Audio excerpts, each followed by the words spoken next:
here today with the Try a Chapter book tag. This isn't a new tag, it was really popular sort of across BookTube last year and I loved watching all the videos. But I was reminded about it this week because Vanessa over at Chbosky employed it to help her decide which book to go for from her TBR. This week I read quite a big book and the last 100 pages or so felt like a bit of a slog, and it's left me in a little bit of a reading slump. You know, I'm not quite sure where to go next with my reading. I don't keep a massive TBR, that's not my thing, but I do have kind of 5 or 6 books on my shelf that I'm tempted to read in the near future, but I just don't know where to go. So they are themed. I've picked 4 today to choose from, they're up here. And they do have something of a theme which has been inspired by events this week. So on Thursday, Storm Doris blew our way in the UK and she took my fence panel with her, the blustery minx. So I feel like I'm in the mood for something a little bit cold, a little bit wintry, a little bit kind of a cosy read. Spring is definitely around the corner. It's quite a grey day today looking outside, but as you can see I've got my daffodils out and I feel like we're almost there. I love the warmer months. I really struggle in the winter and the cold weather, so I'm looking forward to longer days and warmer weather, but I feel like it's a swan song of winter and I just want one more kind of wintry book to see me through. So these are the 4 that I've chosen. I'm going to read the first chapter of each and then decide from there. I don't know a lot about them. I'm not going to read out the synopsis off the back because I don't particularly enjoy it when other people do that, but I'll just tell you what I know. So the first book is Burial Rites by Hannah Kent. Now Hannah Kent is in BookTube news quite a lot at the moment because she's just released her second novel, Good People, which I think is set in rural Ireland. This one is set in Iceland and it was a massive hit last year. I just never got round to it. It's set in Iceland in 1829, so it's a historical aspect to it, and it follows a young woman who's been accused of murder. I believe it's loosely based on true events and has been compared with Alias Grace by Margaret Atwood, which is a book I really enjoyed. And the young woman gets placed with a local family as she's awaiting her trial. And I'm suspecting we perhaps learn more about her role in the crime and her culpability. So looking forward to this one. And I'll go for this one first. The second book I've got is Sufficient Grace by Amy Espeseth. This was the book in this month's Moth Box, along with Handsworth Time, which I've already read, and it certainly looks very stark and wintry. This beautiful cover with these twigs and little spots of what look like blood, so really creepy. Now all I know about this is about 2 girls who live in almost like a cult sort of situation in rural Wisconsin in America. So, and that's really, I kind of like to go into some books completely blind, and I don't know anything else about it. As always with the Mothbox choices, they tend to be the kind of the quieter titles, the more independent titles that don't have a lot of buzz around them. So I'm just going to go into this, read the first chapter and see what I think. The third one is a much older book. This has been around since 2010, but I hadn't really heard of it. This is one that I picked up in a charity shop fairly recently, and it appealed to me because of the subtitle here, A Ghost Story, and it's called Dark Matter by somebody called Paver. This is also set in the kind of dark north, set in Norway, and it's about a group of men in the 1930s who go on an expedition to Norway, and there's some kind of entity or dark force there. This certainly looks like a proper creepy dark read. Now I think it was a Richard and Judy book club choice, which often suggests something a little bit easier reading. I'm thinking that might appeal to me more in my current frame of mind, but I'm going to read the first chapter of this and see what I think.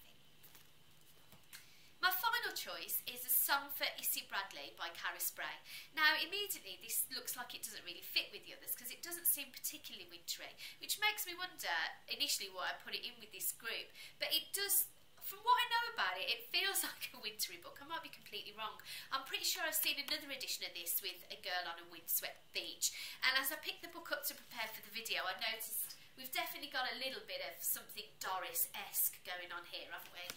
So I don't know anything about this. I'm reading it because I really, really want to read Museum of You, which is Carys Bray's second novel, which was released in hardback last year. Generally speaking, I am too tight to buy books in hardback, and I will wait for the paperback edition. Museum of You is due out in paperback in April, and I will be purchasing that. This was another charity shop find for £1, so I don't buy hardbacks now. Carys Bray, writing from what I hear about it, sounds very appealing. It's a human drama about different characters, each finding their way. But again, I know very, very little about this, and I'd like to go into it like that in terms of what the story's about. So I'm going to read the first chapter of this and see how I get on. So those are the 4. I'm going to go off now and do a bit of reading. Hopefully cement mixer next door will have stopped by the time I come back to film. And I'm going to let you know how I get on. Okay, so I've read the first chapter of all of them. I've made a decision, although first thing I would say is I think I'd be quite happy to pick up any of these straight away. So they're all definitely staying on my to be read list, and they all look really interesting, but in kind of reverse order. Some for Issy Bradley. This one, I think what really happened is the first chapter isn't long enough to grip me or tell me what's going on.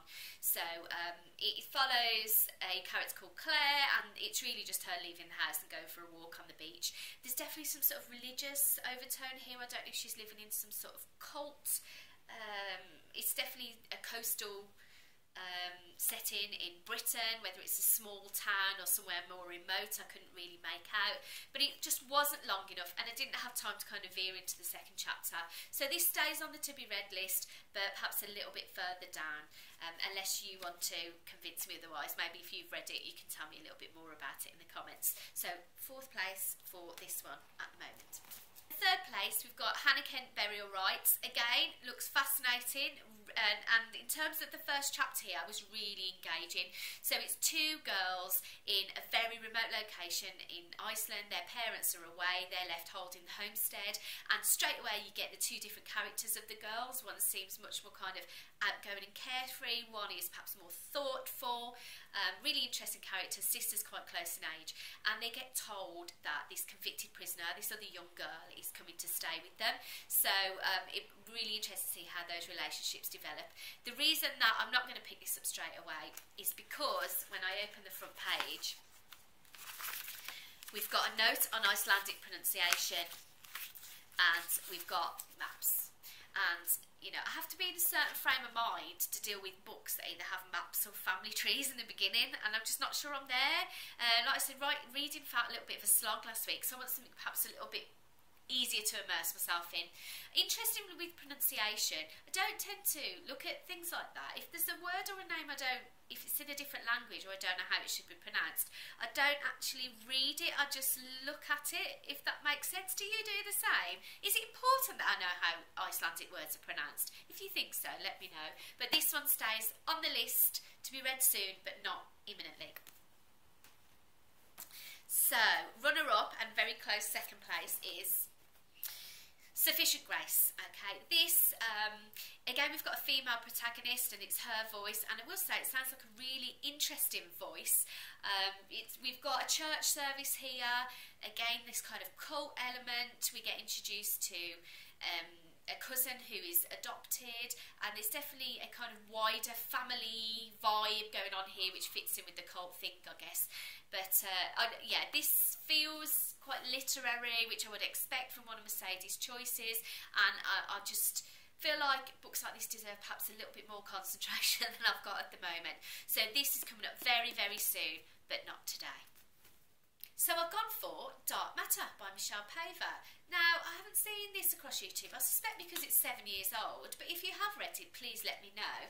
This is spooky. This looks like a classic ghost story. It's 250 pages. It's really easy to read.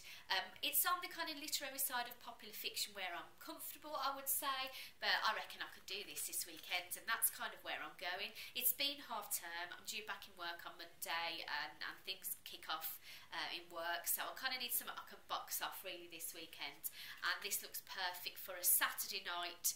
I'm so rock and roll. A Saturday night, cosy, PJs, glass of wine, dark outside, blustery, spooky read. And so as far as I got in this is just a middle class man who meets up with some upper class guys who are arranging an expedition, and they set off to Norway. He kind of hasn't got much going on in his life. He's happy to leave it all behind. He's nervous, but excited, and they're heading off to a remote part of the Arctic. Yeah, it's Arctic, isn't it? A remote part of the Arctic, which